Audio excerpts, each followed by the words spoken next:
Baik, bismillahirrahmanirrahim. Assalamualaikum warahmatullahi wabarakatuh. Kenalkan, nama saya Ahmad Ainur Ridho. NIM saya 231310008. Asal saya dari Tangerang. Jadi di video kali ini bakal menjawab pertanyaan-pertanyaan yang sudah diberikan oleh Bapak dosen. Ini pertanyaan pertama itu kan ada bagaimana pendekatan fenomenologi itu dalam agama. Nah, sebenarnya dalam menjelaskan agama itu, fenomenologi itu memandangnya sebagai sebuah realitas yang harus dipahami berdasarkan bagaimana fenomena itu. Nah, bagaimana fenomena itu menampakkan para penganutnya. Jadi fenomenologi itu tidak sibuk mempertanyakan misalkan nih apakah suatu Tuhan itu nyata secara sains atau sejarah. Nah, jadi melainkan fokus pada arti kehadiran Tuhan tersebut bagi orang yang menyembahnya. Mungkin itu. Terus yang kedua itu ada mitos dalam konteks agama. Nah, jadi mitos itu kenapa sih ada kaitannya dengan agama?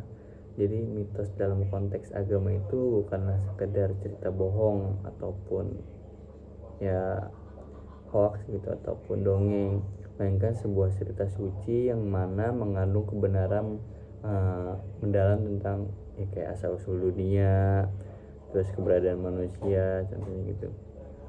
Terus kayak mitos ini berfungsi juga sebagai fondasi bagi sebuah agama karena ya ia memberikan kerangka logika mengapa suatu ritual itu dilakukan dan mengapa hukum moral tertentu harus ditaati.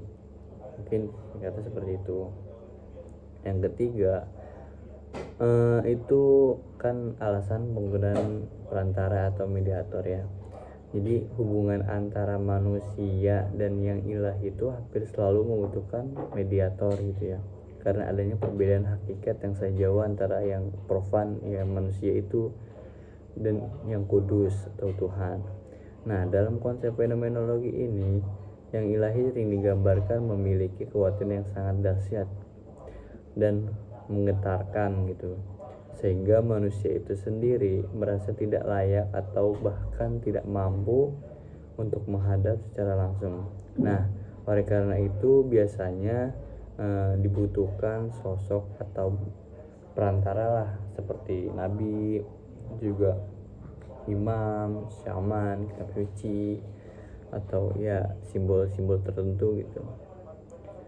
Nah, terus buat terakhir tuh kesan pesannya.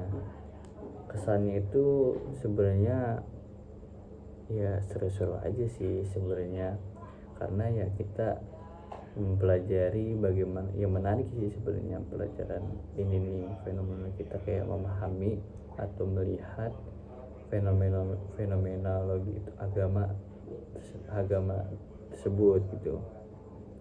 Paling sarannya ya mungkin adain prakteknya kali ya, kayak misalkan bukan praktek sih, jadi kita ke tempat yang benar-benar diadakan fenomena itu, terus mahasiswa tuh disuruh analisis gitu pokoknya kayak gitulah ya. Mungkin itu singkat dari saya,